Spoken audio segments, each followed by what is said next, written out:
difficult, first of all. Okay. But yeah, I just want to encourage you to attend the tutorial, because you can ask questions and see the thought processes of how we actually answer some of the questions, and which you can apply in your final exam as well. So I'll record it anyway. I'll have a discussion with David and we can decide what we can do from there. Okay, so the other thing is the assessment that I want to mention here. Okay, there are 3 assessments. So first one is an online quiz, which is worth 20%. And we got second task, which is assignments, 30%. And these 2 are individual, and all of these assessments are individual. So this is going to be all online. And we got the final exam, individual 50%, which will be online exam as well. I don't know if you've taken the exam in the previous semester. All the final exam will be examined online exam with using the ProctorU. We'll give you more information as we go along when the final exam comes up. But I guess this is a key thing that you just want to be aware of, and keep an eye out for the dates when the assessments are due and will be assessed. Any questions on subject contents and materials so far? Yes. I want to know the range of the final exam, and David has told us that it's about the topic 6 or 7 to topic 11, right? At the moment, I guess David will make more comments on what topics will be covered in the final exam. At this stage, I haven't really got any information on this semester yet, so I don't know the answer to your question yet. But if I do get information from David, and I'll check with him what will be covered in the formats of the exam. But this will be all provided to you, I guess, closer to the date of the exam. Yeah. Hi, tutor. I got a question about the online quiz. So what kind of the quiz is that? Like the short answer question or like the multiple choice questions? This could be a combination of both multiple choice or short answer. And once again, I'm not sure whether David's going to use the exact same format as previous semester. But in the previous semester, there were short answers and multiple choice questions. But I guess as similar to the final exam, once I get some more information about that, and David will make announcements on the formats and the contents of what will be examined on the quiz. So I guess as the weeks go past throughout the semester, you will be informed with what the information that are needed to complete the exam. So I'll try to provide as much information I can throughout the semester. Any other questions before? Yep, so just with the, we have chapters to read from the textbook. Will those be used primarily, is that the content that will be used for the assessments, or will it be more like the lecture recordings? I think the best way to actually prepare for the exam is actually looking at the lecture slides and tutorial questions, and you can use the subject book at the textbook to support or enhance your understanding of the concepts and questions and so forth. But mainly focus on the lecture and tutorial questions. And usually the format of the exams are quite similar to some of the questions that we ask and examples that we're going to go through in the lecture and also in the tutorial. I mean, textbooks, it's really up to you whether you want to buy the textbook or not, but this will really help you to have a better understanding of some of the concepts if you struggle to understand. But most of the questions for the tutorial are given in each week. This is not going to be directly from the textbook questions itself. So if you look at the tutorial question 1, we do give out the questions. So you just have to try to attempt those questions as we go along. But yeah, I mean, I guess you'll try to answer the questions, and the format will be very similar to lectures and the tutorial questions that we provide. Thank you. Okay, so what I'll do is, as there is quite some of us here, we'll actually go straight to the contents that we need to cover here.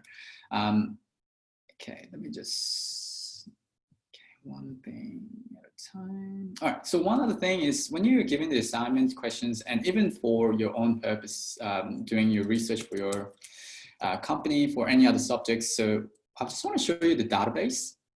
that you can use, which is really useful. And let me just show you quickly first. Okay, so go into the UTS library and there's a find databases here. And the database is called Morningstar. So when you click on this, which is also called Data Analysis Premium, so click on the available online and go on to Data Analysis Premium. And it will ask you to sign on to your UTS account. And once you log on, you'll see this page. And the questions that we're going to go through today is Woolies annual report. So what I'll do is I'm going to search this company. You can either type in Woolworths or you can type in the ASX code, which is WOW. Okay, so here they do provide the financial data, which I want to show you. We got all this information about the profit and loss statement, balance sheet, cash flows, and some of the ratios that we can calculate. I think this will make more sense as the subject goes along. At this stage, you probably wouldn't get the idea of what this is all about. But as we go along the subjects and contents each week, hopefully I have a good explanation for all these statements that we're going to go through. And anyway, so the annual reports that you can find for this company is under this tab here, and all the past information, past annual reports can be found in the annual report section here. Okay, I'll come back to this site just in a second when we do the questions. But when you search for any sort of company for your own personal investment purposes, if you want to find out their assets or whether they have, what's their sales revenue for the year, and this is where you want to look at and compare what has happened in the past. So if you're just quickly just looking at this operating revenue just itself here, this is in millions, and the Woolies has generated about $59 billion, and in 2019 and in 2018 they generated $56 billion. I guess, but this is a really good snapshot of how the company has went. And if you are investing, or if you have invested in any of the company, you can do your company search here and look at some of those trends by looking at this financial statements reporting here. Okay, so let me just quickly give you some overview of what we're actually going to do here in the subject. So first 6 weeks, we're going to look at the financial accounting, which is looking at those annual reports numbers, the historical informations, and doing some analysis and preparing the balance sheets, income statements, and cash flows, and doing some analysis on those numbers. And the second half, we're going to look at the managerial accounting, which is looking at budgeting, activity-based costing, and performance management, and so forth.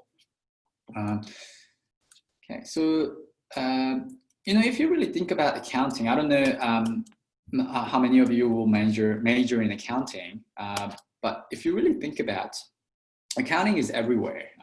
When you do generate, just say you receive income or wages, salaries throughout the year, the amount that you receive is essentially what the income or the revenue that you generate for yourself. Just in case if you imagine yourself as an entity, then this is the income or the revenue that you generate on your own. And if you purchase a car, that's an asset.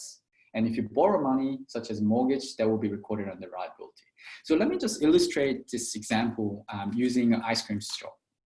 Okay, so just say, for example, suppose that you are wanting to set up an ice cream shop. You saw the huge opportunity that you can probably resell some of this ice cream on the streets down the road.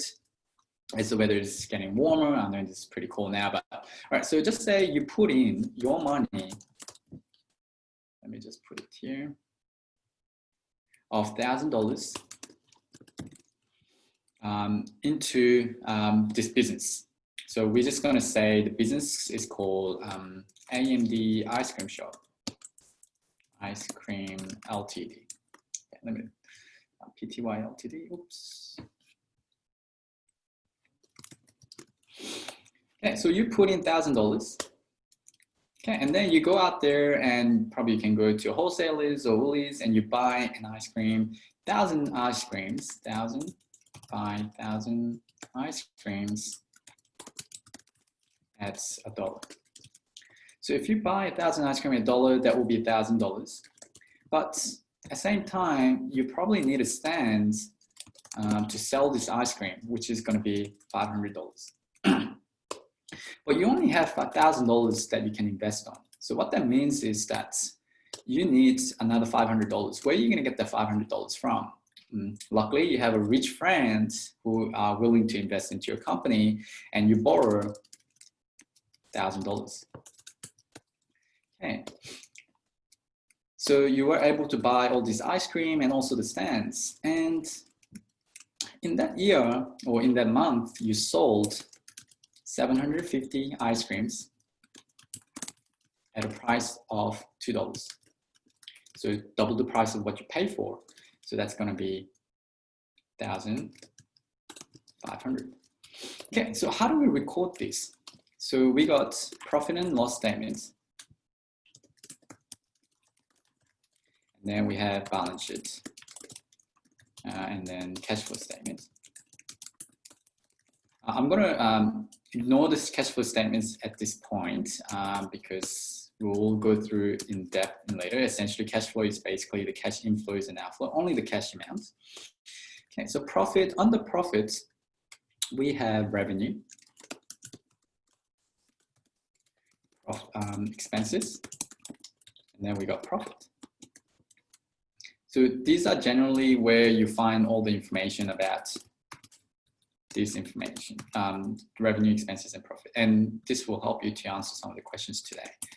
Got assets, liability, and equity.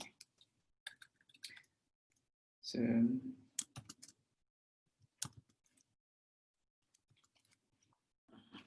okay, so let's identify all these each items and put that into the statements, the financial statements.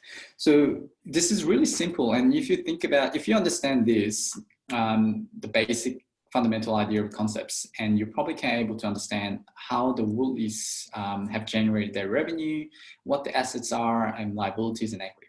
So first of all, your money of $1,000 that you invested in is essentially the equity component. So you're the owner of the business, and this is your equity, shareholders' equity, for example, and this is going to be under equity. So I'm going to copy and paste that there. And you borrow money of $1,000 from your friend, and this is a liability. Essentially, same thing as mortgage. You borrow money to buy your house, and that's going to be a liability in the balance sheet. Okay, now we buy 1,000 ice creams, and we also had a stand, and these are assets because we're going to look into the definition of all these assets, liability, and equity in next week.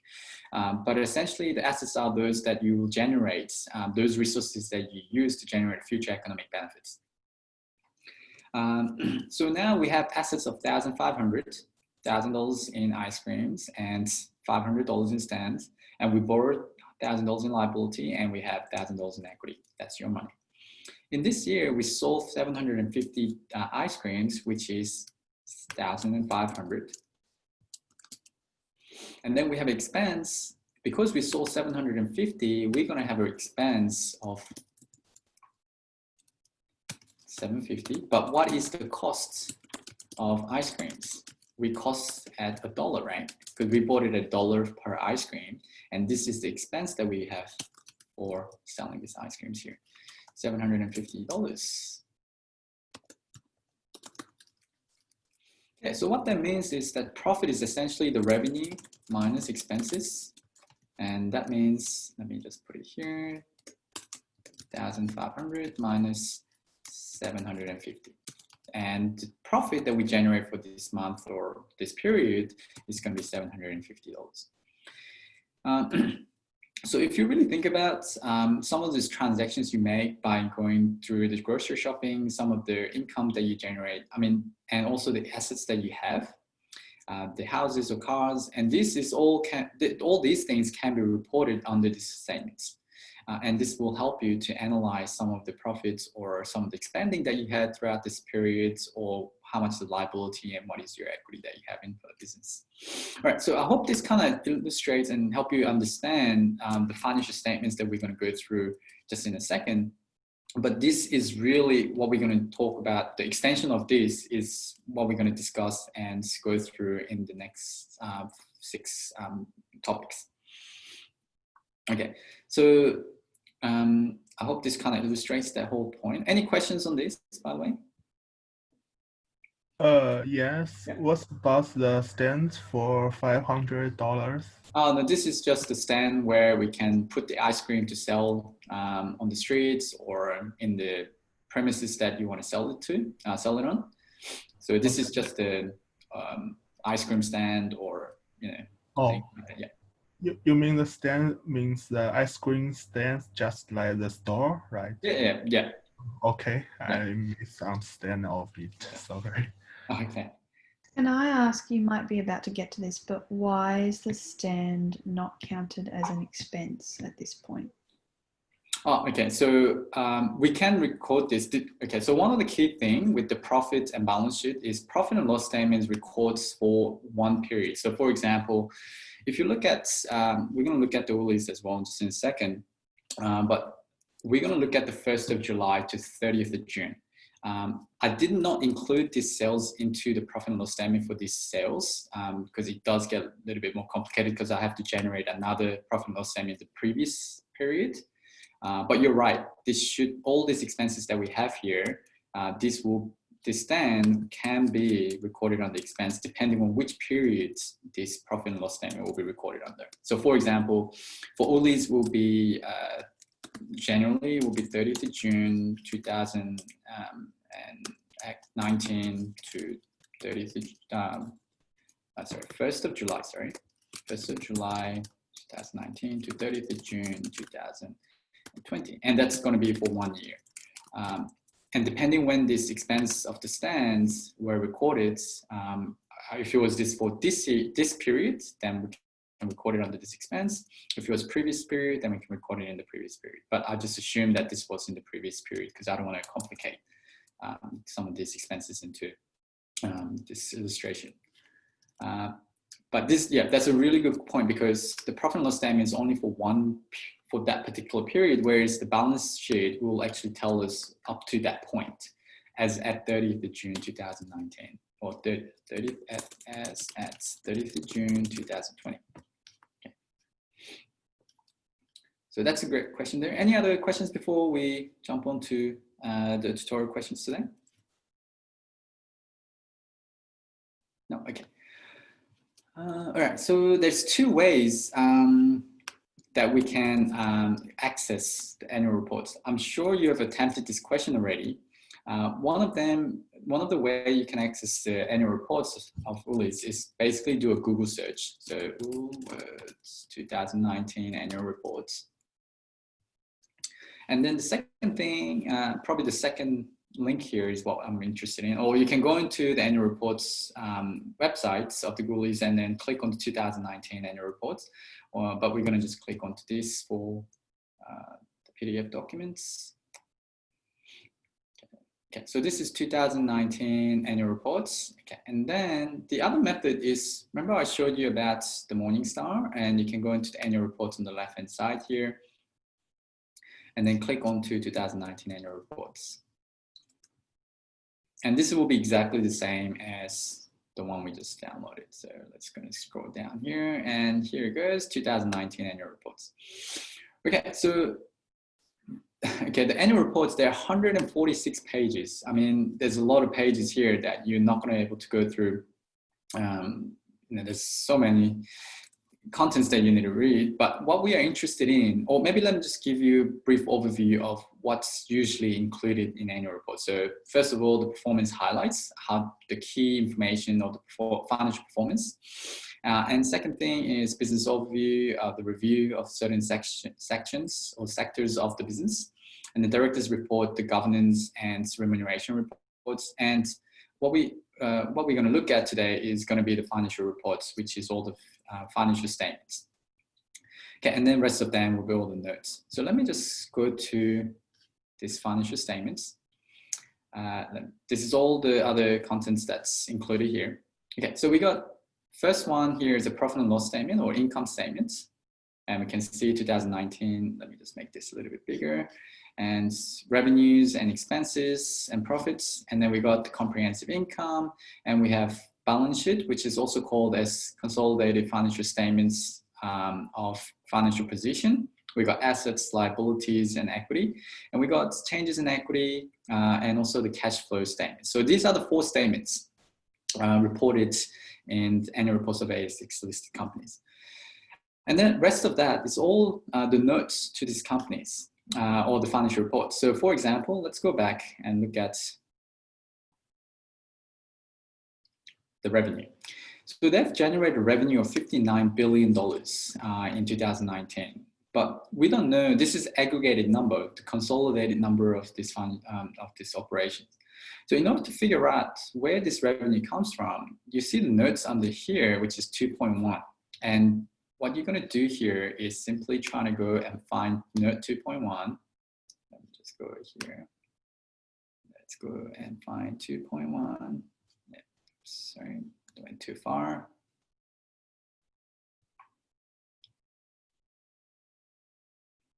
Okay, so 2.1 here.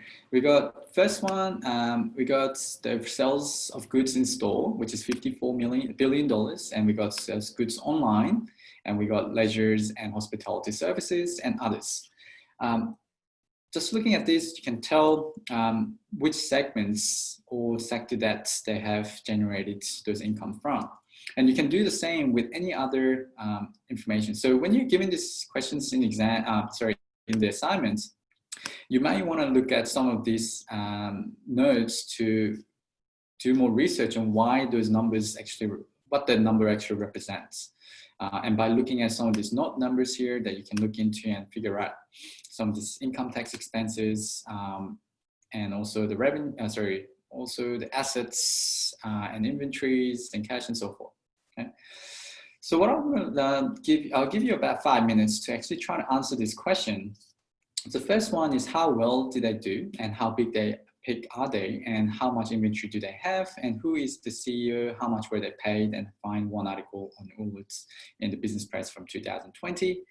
So I'll give you about 5 minutes. I don't want to just give you the answers to this. This class is really, I'm just really here to help you to answer these questions and guide you through answering these questions. So hopefully, you'll be able to find some of this information and share with everyone. So I'll give you about 5 minutes and see if you can find this information on the annual reports, and we'll go through them just in about 5 minutes. So have a go. If you've already done so in terms of those questions, if you could share those answers on the chat group. If you look at the bottom of the Zoom, you can click on chat and you can provide these answers there. And you can ask questions or raise your, or share the answers by unmuting yourself. But yeah, I'll give you 5 minutes, have a go at it, and we'll come back and share these answers.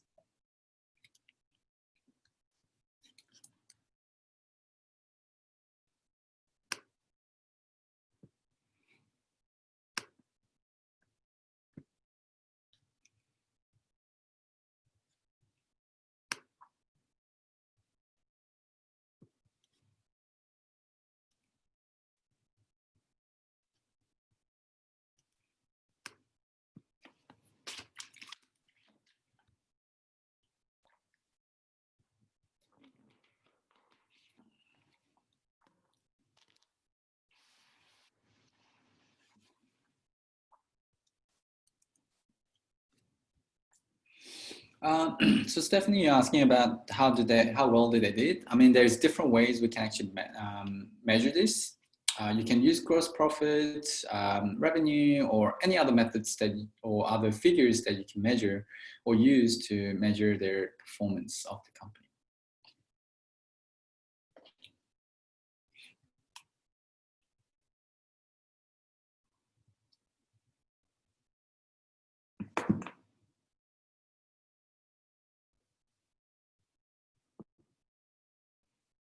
Hi, Jin. Yeah. Can I ask something about your little illustration earlier? Mm-hmm. Yeah. The ice cream stand is kind of a PPE, is it? So it's kind of a property. Yeah, it will be equipment. Yeah. But then, so as a large company, do they record these PPE purchases under expenses? I mean, it really depends how they use that the PPE. So if it was, I guess we can just go back and have a look at all this here. So I guess most of the operating activities or anything that's relating to generating the revenues, these are recorded in the income statements. So if you're recording saying that this is not an expense, but it's something that we have invested in, it may not be included in the profit and loss statement. So it really depends on how you classify those items. So there's not really, this is the accounting rules that we use is not, it's a principle based, it's not a rule based. So you will have to make the professional judgments in order to decide whether it's going to be, recorded as going to be equipment, or whether it's going to be supplies or anything such as things like that. So it really depends, depending on how you actually define or how you actually record those stands. Thanks. Yeah.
Okay, so let's do the first question, and I'll give you some more time to do the other questions here. Okay, so how well did they do? So here Sivash was saying that there's 61% of, sorry, let me just say 61.8% of their targets. Can you elaborate or explain what you mean by that? Sivash Jabbar? Yeah, I actually look at the balance scorecard section of their performance, which they define what's their metrics and what's their target. Yeah. What page is that on? That's on page 48.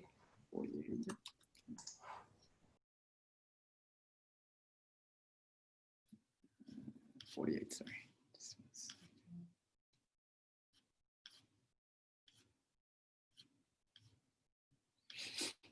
Okay, yep.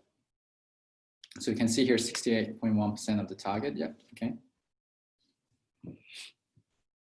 So based on that, you can say that this company is doing well or not well, or? Slightly below the target. Yeah. Yeah. Okay. Okay, thanks for that. And also, Molly, you're saying 2.693 billion on page 17. Would you mind explaining a little bit on that, please? Oh, just 1 second. Let me just try to find that first as well. Just 1 second. I had something similar, Molly. Yeah. I had on page 14, I had an improved position on the first half net profit of 6.063 billion. Profits That's and losses. Page 14, did you say? Page, sorry, page 17 of the PDF. Oh, okay. Yeah. So at the bottom of that one, I was looking at the very bottom line, Let me just. which is the net NPAT, net profit after tax. Yep. Net profit after tax. Yep. And that's great. So do you both think that the company has done well, or what do you think? I think it would depend on what that is as a proportion of their spending and their revenue. The margin, maybe. Yeah. I don't know. Because net profit will include, it's a net balance of revenue minus expenses. So we can really probably do analysis and check whether the manager was efficiently managing their expenses. And I guess being positive in terms of making the profit, first of all, is a good thing. At least they're not making a loss. That's a good thing. So thank you. And let me just write this down here. Made gross profit of 17, which is 71. The profit became. So let me just switch this. Sorry, and is there a quick way of assessing that? I guess I couldn't have answered that question had you asked me, other than the narrative around that, and that was that they were up on the last half. So I hadn't kind of got that far in terms of understanding how good their position was. Okay, so we'll hopefully, I'm going to provide a little bit more explanations on this, but hopefully that answers it. But if I don't, please let me know. Sure. But let's go through some of these other ones, and then I'll come back to some of that. Okay, so Golab, you're saying about the gross profits, which is 733 million more than the profit made in 2018. Where do you find that information, and can you explain a bit more on that too? Yep, that's on page 70 of the PDF file. On the consolidated statement of profit or loss. Yeah, profit and loss statements. Oops, sorry. This went too far. And yeah. So yeah, this is gross profit 17,442, and in comparison, that's 733 million more than what was made in the previous year. Yeah. So how do you interpret that, or how do you explain what that means? Well, I guess that's sort of like, well, that's the gross profit, but I guess I won't be able to make a judgment of how well they have done without considering the, for example, the net profit or the expenses.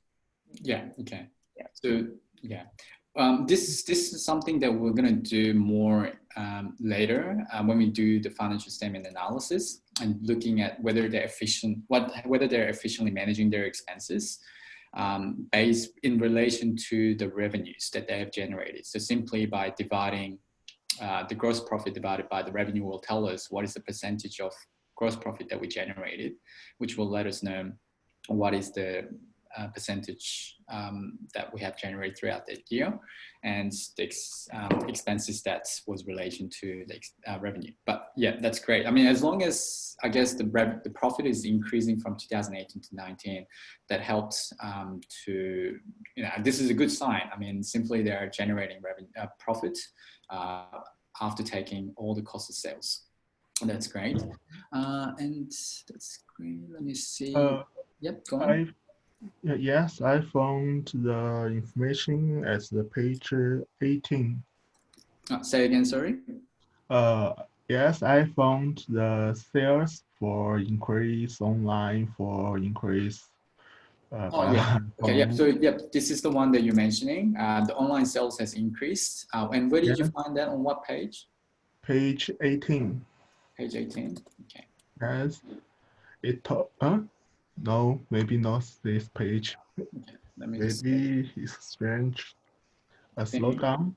I think I know where you find it. Yeah. Yep, Yes, that page told us that they made great finance performance.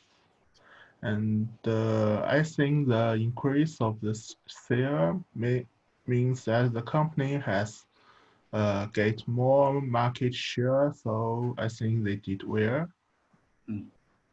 Yeah, that's right. So let me just find this. My computer is a little bit I was slow. just looking at this remuneration report, and I'm thinking that looking at the CEO, Brad, he's got like 2 million in incentive from that year. So I'm thinking they did well based on the remuneration that they got, right?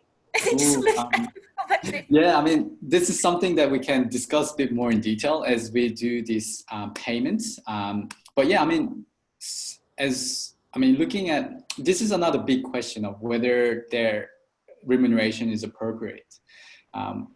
Whether they have actually done their job correctly to be remunerated, compensated for the work that they have done.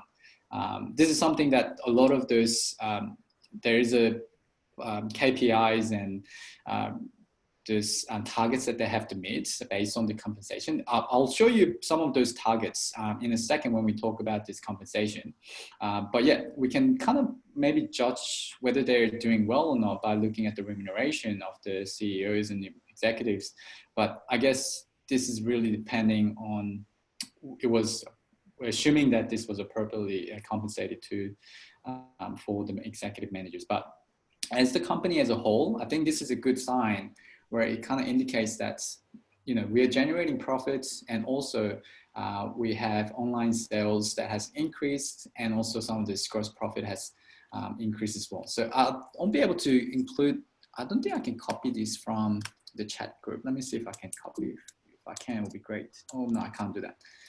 Okay, so I can't copy it from the chat group. So let me just go through and just read out some of these chats. Things that you've mentioned here. So 29.1% of the sales, actually what I was doing was to look for online sales. So right, 1 second, let me do that first before I forget. Computer is very slow at the moment.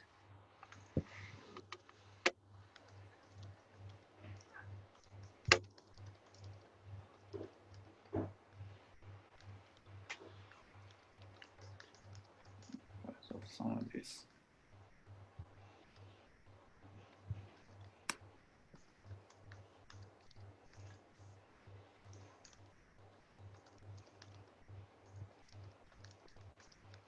Okay, so here what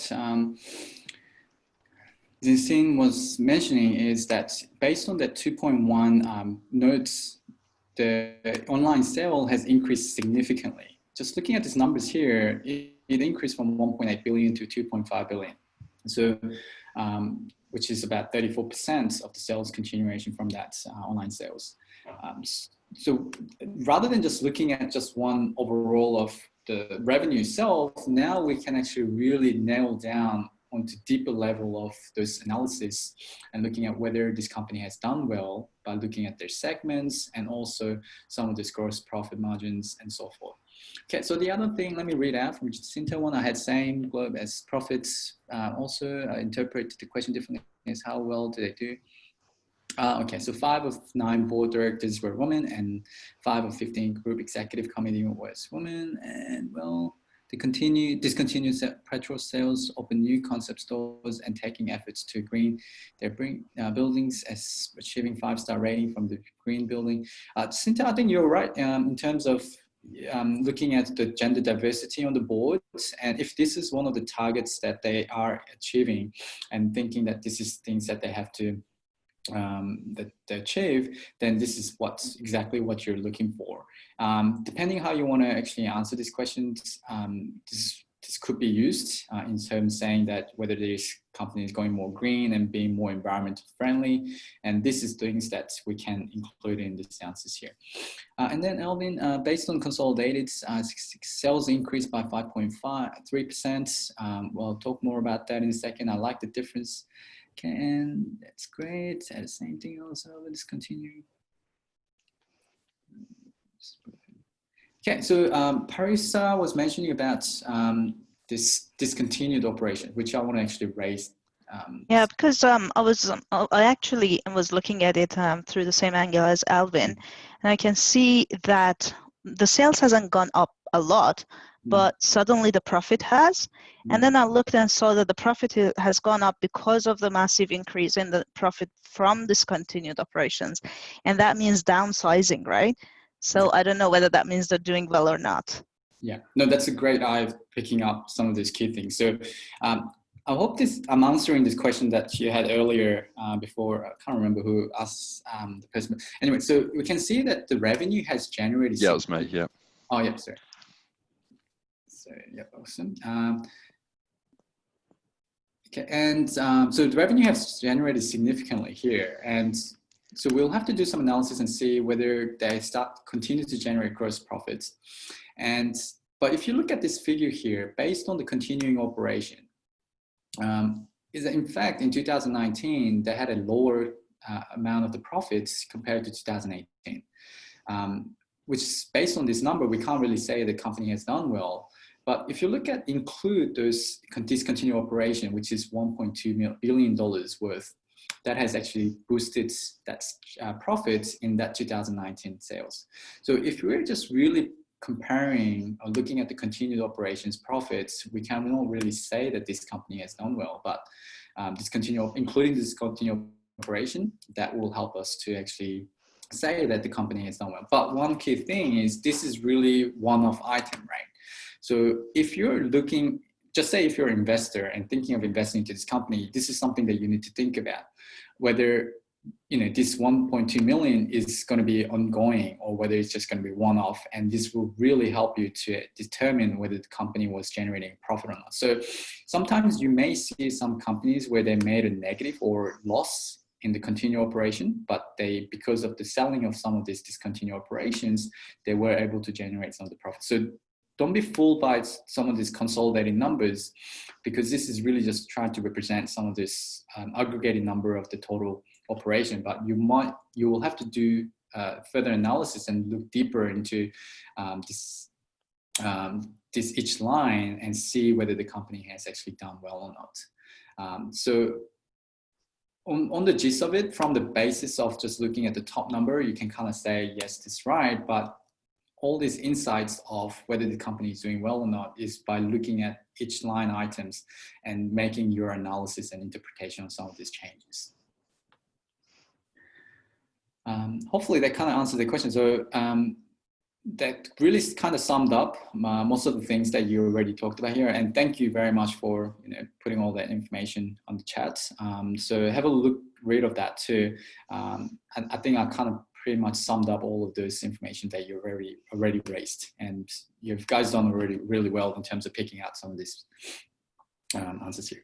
Okay, and by doing this analysis like this, this will really help you to do some of this research for your own investments as well, and do for your assignment as well too.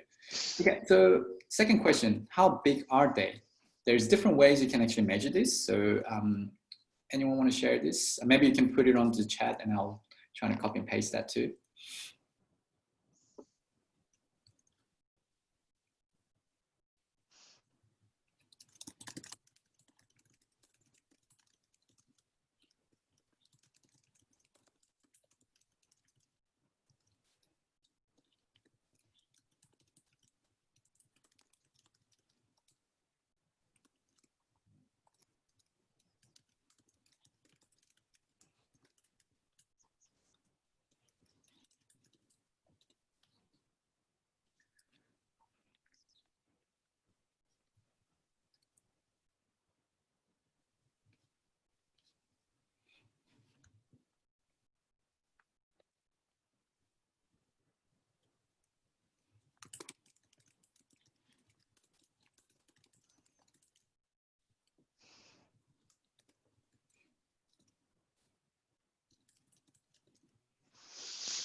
That's great. Okay, so Jacinta, can I ask you about the answer that you mentioned there? Why did you use that metrics or measure, and how do you know whether whether this is really measuring their size?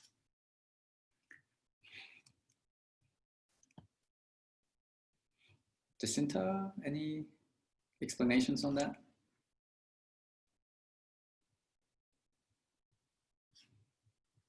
Okay. How about Gallup? Because I think you had a similar answer to that. Oh, yeah. So I just found that on page 4 of the report, which is just a snapshot of the key information about the company. Usually, well, I interpret it in the way of how large are they, as in terms of like customers and staff capacity. And that was sort of the information that was given. And usually the number of staff a company has is quite reflective of their revenue. Yeah, no, that's great. So this kind of indicates that having this many stores and that many of the employees that they, the staff members that they employ, really indicates that they're really all over Australia. I mean, their networks and supply chains that they have, and delivering some of these groceries and supplies to everyone that's in Australia, that you can see by looking at those numbers, can indicates there's a huge size of network that they're able to play and plays in the lives of Australians as well. Okay, that's great, thank you. And okay, so the question here is, what is market capitalization? Okay, so let me just say, okay, Paul, you mentioned about market capitalization. What is it, and what is the measurement? How do you measure this? And I mean, what is the calculation for this, and why do you use market capitalization for the size? Okay, not a problem. So I went with market capitalization, which is the current share price times the outstanding number of shares available, including options, I believe, possibly. So that then gives you a total value of the company. So I chose market capitalization because any publicly available annual report is usually for a publicly traded company. So when you typically ask how big is a publicly traded company, you tend to talk about the value that the market gives at a certain point in time. Yeah, that's great. So let me just write this down here. But it wasn't in the report, or it didn't take at the time of writing this report, it was X value, which I thought was odd considering for the question you gave. But that was yeah, no, that's right. I mean, it's such a big size like this. I mean, I would assume that they would have provided what the price at the date of reporting dates. But anyways, the market capitalization is essentially the share price times the outstanding number of shares, sorry. Okay, so essentially what, you can actually find this number of shares under this earnings per share section. Sorry, my computer is quite slow at this stage. I don't know why this is happening. Okay, so you can click on or go into the 4.1 and you can actually try to find out what the outstanding number of shares that they have on average. And the way we can actually find what the share price is, which is quite interesting here. I'm gonna share price. ASX. Anyways, all right. So today the share price. The share price of the Woolies was closed at $38.84. So basically, we're going to times this number by the outstanding shares. You can also find this market capitalization on the Morningstar, which is up here. The market cap of $4.9 billion, and the closing price is what we got here, and total number of shares quoted. But if you want to find the exact, I guess the number. If you want to find in the annual reports, you can under the earnings per share sections. But essentially, the reason this is quite a good way to actually measure this, because if you look at this, how big are they in terms of number of stores and number of employees they have and the revenue? Because they're all in the different industry, it's really hard to compare apples with apple here. But if you're really comparing what the size of the markets, because most of these companies are publicly listed and traded on the ASX, you can actually compare how big these companies are by looking at this market cap. And I know the share price are very volatile, forward-looking, doesn't really kind of represents what the revenues and so forth, but I mean, this is one of the way you can compare. The other methods that the other way or the size that you can look at is actually total assets. Sorry, I have a question before Mhm. you move forward. So with market capitalization, the outstanding number of shares is coming from their 2019 report, but then you looked at the current share price. Yeah. Shouldn't we go back and look at what it was at the end of that period? I mean, you want to find out the most recent because that kind of represents what this company is worth. But if you want to go back to 30th of June price, that's fine if you want to. No, but what? So because these two numbers are not, the outstanding number of shares is coming from the 2019 report. Yeah. So at the end of that period, Yeah. but then you're looking at the current share price. Okay. So the number you're saying that number of shares could have changed from Yes. 30th of June. Yeah, it could if they do provide a share purchase plan or issue more shares. That could change. I mean, the annual reports are once a year information, so there are some. Yeah, but we have already passed the 2020, right? Yeah, so that's right. I mean, yes, you're absolutely right, but we have to use the best information that we have, okay. Which is essentially what was reported. And the annual reports are audited information, so you can look at the interim reports or half yearly or quarterly reports and kind of find the information about how many shares that they held. But I guess to best represent what with the most true and fair view of the annual reports, which is audited, is the annual report. So you probably want to use that as with some sort of confidence rather than because all these numbers that you see on the annual reports, it's just a representation of what the price, what it is at that point in time. So it's kind of hard to say this is the exact figure, but I mean, this is the most true form of information that we can use based on the information available. Yep. Yeah, but that's a good point. I mean, if you want to really follow the number of shares, then you can look at the announcements and try to figure out what is the number of the shares, depending on whether they issue more shares or whether they purchase more shares throughout the year. But this will be a lot more work for you unless you're an analyst in the banking or things like that. That's something that you can look at. Okay, so the total assets is other methods that you can use, which is here you can find in the balance sheets, which is total assets here, $23 billion. The reason I'm saying total assets because the definition, which we're going to go through in more detail next week, the asset is essentially the resources that the company has, and they will use these resources to generate a future economic benefit. So more assets that you have, you expect to generate more profit in the future. So I guess anything that company owns is recorded under the assets. So we are saying that total asset could be another way to measure the size. Okay, let's go back to our scenario before. When you put in the money, your $1,000 was recorded on the equity components, right? So that means you can also say by removing all these liabilities that we have, what is actual worth of the money for the owners of the company? In that case, you can actually measure the size by looking at the total equity, which is $10 billion. Essentially, this is the total amount of the owners that they actually earn in the company, excluding all these liabilities from the asset components. Okay? So that's another way you can measure the size. There's different methods. I mean, there's different way you can measure it, but I guess most standardized measurement is market capitalization of the total assets. Okay, finally, so the third question, this is really straightforward, so I'm just going to answer this for you, which is inventory.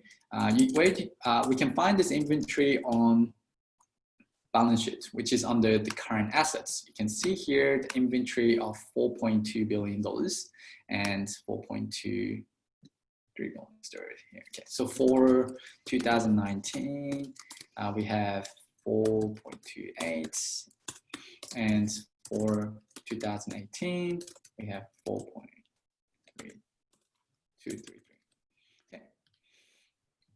So inventory is an asset, just be mindful. I think this is the reason why we asked you that question. This is not recorded under the balance sheet under assets. Okay, so who is the CEO? Anyone knows?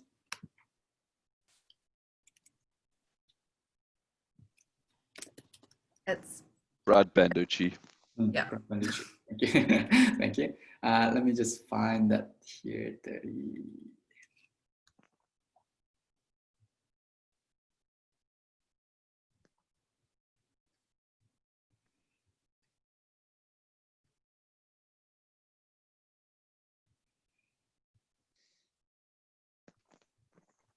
Okay, so here the board of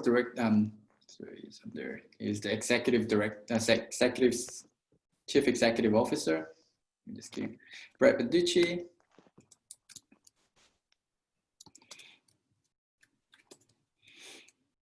Okay, so the short form of this chief executive officer is CEO, and we have all the other directors and executives and some of the backgrounds and experience that's listed here. Okay, how much were they paid? Go on. Yeah, he was paid 7.706 million in. Okay. So I think was the total. Yeah. So let me. Page 46. Yeah. Just 1 second. I think this file is too big for me to handle. I think the computer to handle. Okay, just 1 second. We're almost there. So when we look at the remuneration, and a lot of these executives, senior executives and directors, they have the performance targets. So it's either going to be the short-term or long-term targets. So let's go bring it here, which is page 61. And Banducci, which is the CEO, in 2019, he has all these different components and were paid $7.76 million. Yeah. Okay, so let's go and have a look at this. So the fixed salary, which is essentially the cash components, he was paid. $2.6 million, and in the previous year it was 2.5.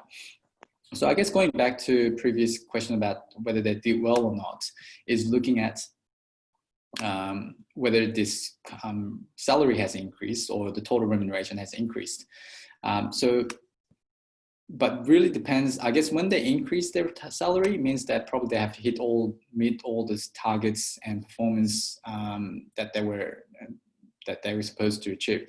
So there's two main components, which is the short-term benefits and share-based components. So there's cash compensation, which is the cash bonuses that they receive, cash incentives, and also there's equity components. So in the early 1950s or really olden times, that most of the compensations for the CEOs were paid with cash, and equity was not really used as much as now. And I guess a lot of those US companies that came along in the last 20 to 30 years, they're saying one of the theory behind this is that agency theory, where if you're giving these shares to the CEOs, then they will have the same interest that aligns with the shareholders, the owners of the company. So in order to have the same interest or similar interest and not being self-interested to do their own, making decisions for their own benefits, they started giving out the shares, because when the share price dips or when it increases, all these incentives that they have, which you can see here, a lot of those compensations are based on the equity. And because of that percentage of that amount that they receive in equity will help them to align those interests with the shareholders, which is the owner of the company. So that's why you see a lot of those companies now, they do pay out the share-based compensation, either rights or equity grants. There's a lot of literature on this. You can have a look into this, but essentially they are used to align those interests and try to minimize the agency costs between and the conflicts between the shareholders and the managers. Okay, so here's the question about the Samantha. Why do we use the phrase compensation and remuneration? They're essentially the same thing. We're using it interchangeably. You can say remuneration or compensation, but essentially this is the amount that they were paid. So can you explain why 6.9 million of vested investments are shown on page 47? Is it because it took options? This is page, let me just check. 47. But essentially, they took that options and they are now eligible to exercise that option. I think that's essentially what's happening there. But let me just say 47. I'm sorry, just again, for compensation and remuneration, but what are they getting compensated for? Why is it not just called their salary? Okay, so let me go in more detail. So let me just go overview. Okay, so executive, we're going to look more into this. So if you look at here, the executive key management person remuneration, there are short-term incentives. So there are three different components that they have to meet. So there are working capital, customer satisfaction, safety, and once they meet all these, or some of the performance targets for individual managers, then they will receive that benefits, such as cash bonuses or equity bonuses, depending on whether they meet these targets as outlined here. And for long terms, you can see relative TSR here, and we got sales per square meters and return on funds employed. So meeting all these business performances, looking at all these items which explains a little more detail, will help them to achieve some of these targets that they're eligible to meet, to receive some of these bonuses or equity of the company. So they have their targets, and essentially that's why they're not just getting paid for salaries, but it's really for them to motivate the managers to work hard to perform in the company in the roles that they have, and also to align by providing the share incentives to align the interests of the shareholders, so that they're really working not just for taking the position, but you're really working for the company and also the employees and stakeholders of the company themselves. Okay, so with the vested interest, when you typically, if you're working for a company, you're usually given some of these rights or the share options, and you have to wait for certain limited time, such as 2 to 3 years to work in the company in order for you to actually exercise, or whether before you receive the shares. So these are sort of the things that they were eligible for when they were receiving some of these options. I'm not sure, page 47, let me check if I can find this.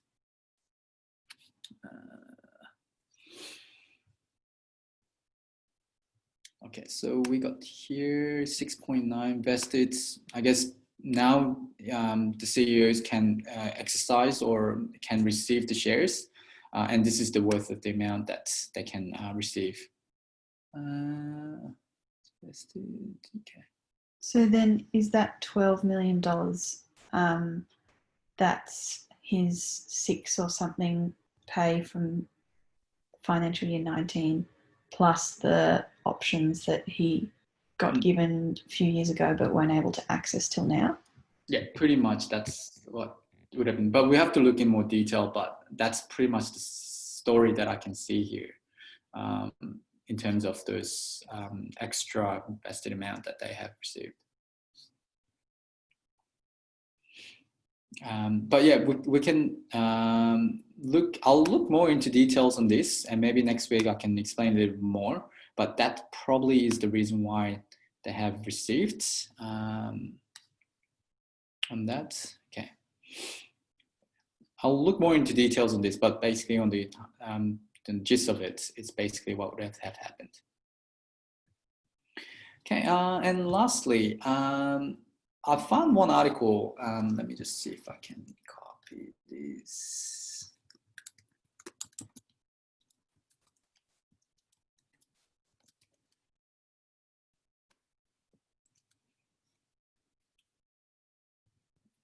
Okay, so a few days ago, I guess, actually a few weeks ago, actually, the Wool was hit with 1 million fine from the ACMA for spam emails. So I guess some of them, the customers unsubscribed from some of these promotional materials, but they were received from Woolies and they were fined for $1 million. And even before that, I think that's one of the biggest fine, the largest ever issued by the ACMA, and also Optus was fined more than $5 million in January as well. I guess a lot of things now with the coronavirus that a few months ago, I'm sure you were very well aware of people stocking up, toilet papers and some of this groceries and so forth. Probably those are some of the news articles that you can read that will be very relevant to this. And anything else this is something that I found recently. So let's have a look at here. Let me, always online. Oh, I can't copy this. No, okay.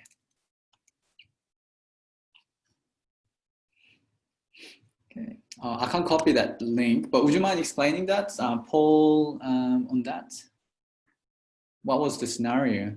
What situation? This one just looked at the impact of COVID and how they were able to grow their online store sales at a greater pace than their competitors, and they were able to lock up over 50% of the online grocery sales when compared to their competitors.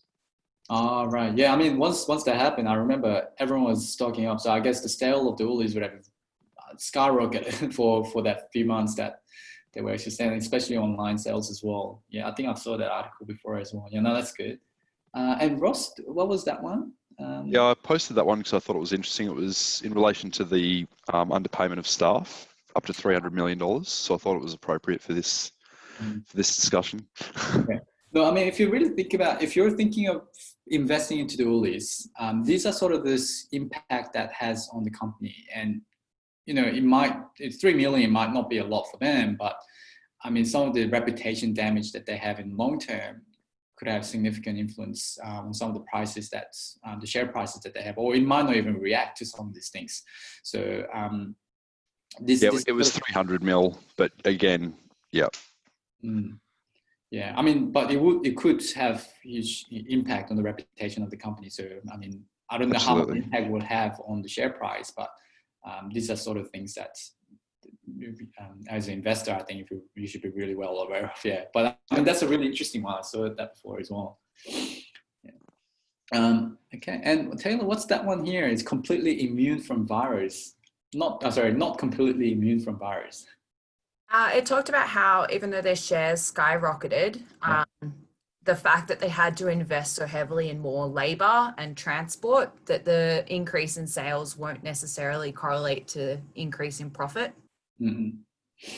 Yeah, no, that's great. I mean, sales increase, but also the expense for all this cleaning and sanitizing and hiring more employees. That would have increased all those expenses as well. Yeah, that's right. And also Siavash, I'm saying this correctly. Yeah, that's correct. Yeah. So the article is about the warehouse automation. So actually, after successful implementation of automated warehouse from Amazon in Australia, there is now a massive interest for retailers to start having like a fully automated warehouse. And this project has a significant social and environmental impacts. Like in this article, they just talking about the number of jobs might be lost after that implementation in Woolworths, but it has so many impacts. Yeah, I mean, it's kind of scary in a way, like all the AI that's introduced, automating a lot of things. Wonder in maybe 10, 20 years down the track, I wonder what sort of jobs that's going to be available. I'm sure there will be a huge change in terms of the jobs and the roles that we'll have. But yeah, I mean, that's a really interesting one, actually. Okay, so other one here, Stephanie, what's the ACCC investigation about the wholesale business? Basically just that they're planning on expanding into the wholesale business to supply wholesale to the education, childcare, healthcare, disability and government sectors. But the ACCC has received a number of complaints about it, and they are trying to investigate it to see if it is adverse to competition, particularly in regional areas. I think I saw that article before, right? So it might decrease all the eliminate all the competition in small areas, but I guess, yeah, this is sort of the things that they're trying to. There's good thing, but at the same time there will be bad thing. But I mean, ACCC is always there to maintain the competition, and it will come across a lot in terms of intervention of the ACCC in terms of merger and acquisition of the companies. That's something that's the other subjects that we'll look at. But no, that's really interesting. I mean, there's a lot of interesting articles about all this. Okay, so anything else you want to share or ask any questions about the materials that we went through today?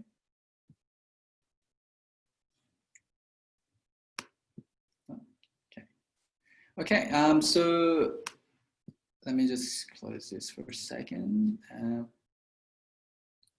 Just turn this off. All right, so hopefully you had some brief overview of what we're going to do for the next few weeks. Hope the illustration kind of helped you to understand. And we went through some of these financial reports. We're looking at profit statements, profit and loss statements, balance sheets, and cash flow. We didn't look at the cash flow statement, but we'll look more in detail of each individual statement and do more analysis. So hopefully this will really help you, not just for the subject itself, but I think knowing understanding and knowing the accounting and where the numbers are actually coming from and what the business actually do, this will help you to understand, even for your, maybe for your personal investing or even for your work. Now, hopefully at the end of the subject, you should be able to have better understanding of that. And so in this tutorial, I'm here to help you as much as I can. So please don't be shy to ask questions.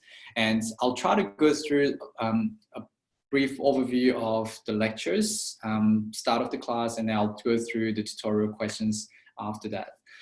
So I'll stay here for another few minutes to answer any questions. Otherwise, I'll see you guys next week. Thank you, guys. Yeah, thanks very much. Thanks. Thank you.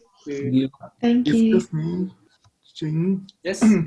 Could you send us your email address so that I can ask you some questions? You're going to ask me about what? Yes. What would you like to ask? Sorry. Is this personal matter, or I'll show you the email, so you can find my email on Canvas. So if you go here and just go into Meet the Teaching Team under modules. On modules, okay. Yeah, modules and okay. Teaching Team. Yeah. And then David's there. We got Nicole, Lacey, and just me here. Oh, okay. Thank you. Yeah, and just use that email to send me through some of the questions if you have. Yeah. Yeah, thank you. Okay. Okay, bye.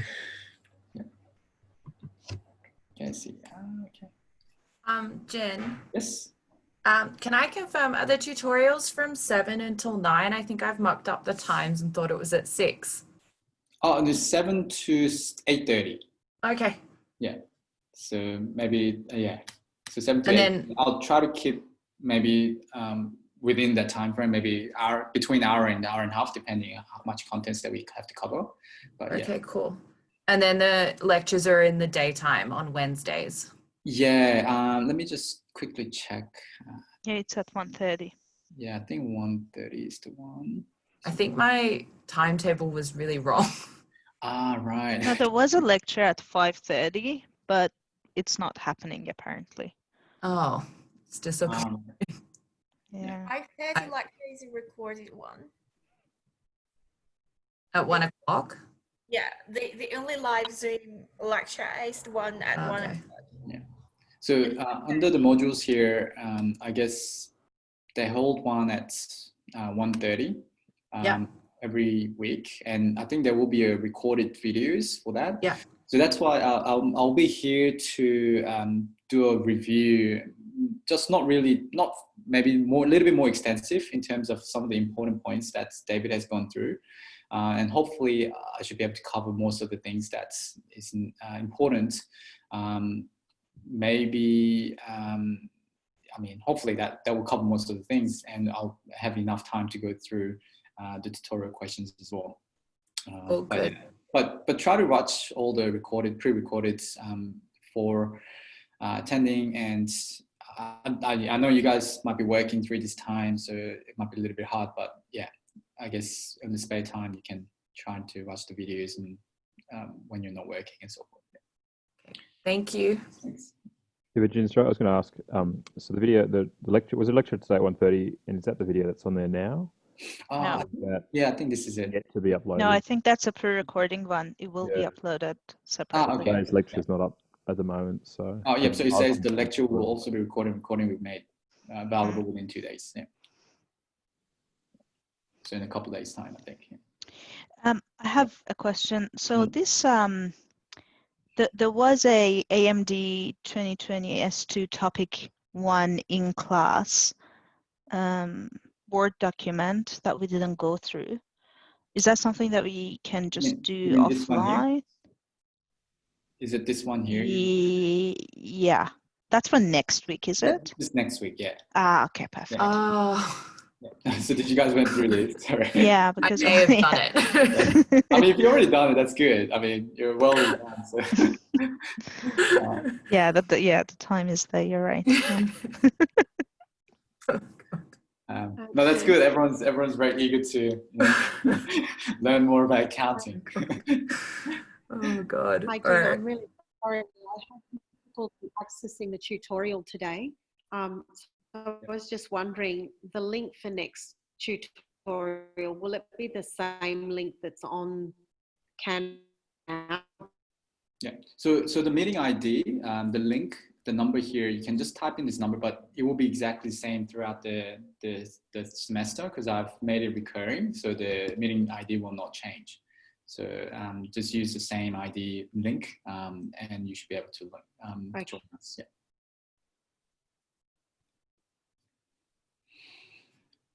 Okay, it wasn't accepting my email, kept telling me it was an invalid email for the group. So I ended up doing a single sign-on, but I'll try it again and hopefully, it's just something, I don't know, with my email. Yeah, so you'll have to use your single sign-on. You shouldn't create your personal account, but you have to use the single sign-on to actually sign on to this because so that I was saying my student ID, my student email, but it wasn't taking that. So I should just use this SSO option. Oh, okay. Yeah. So, but you've done the right way because SSO is what we are. Yeah. Yeah. Because we want to make sure that you're logged into this account to sign on to Zoom meetings. Yeah. That's great. Yeah. Yeah. Fair enough. Okay. Thank you. Thank you. Any other questions before we end? Thank you. Yes, I have tried to log in the UTS library, but I use my student ID and my password, but I fail to log in. Does it matter if I am a new student here? But you have your UTS login details? Login, yes. And then you got your student number and your password? You have Yes, I can use the student ID and password into my Outlook, but I fail to log in the UTS library. Maybe you want to check those details. Maybe with GT. Are you in? Because if you're actually logging on from different country, maybe there's some issues there. But you may want to just double check some technical issues there. But make sure that your details are correct. Maybe check this subject. My student admin and student center to double check your details. Maybe. Okay. When the library was open, and I tried to email them yesterday evening, but they told me that they are off time. They are off their. It was not in their open time, and it's about 11 in Sydney time. Okay. I'm not sure with the login details. There's something a little bit out of my control, but maybe double check details. And are you in Australia or you're in overseas at the moment? No, I'm now in China. Okay. I think there has been some issues about logging in. Maybe you might want to raise that with the technical issue with the student center. Oh, okay. Yeah, I'm not too sure, unfortunately. I don't have the answer to that. Okay. Yeah. Thank you very much. Yeah, thanks. Okay, any other questions? Okay, no.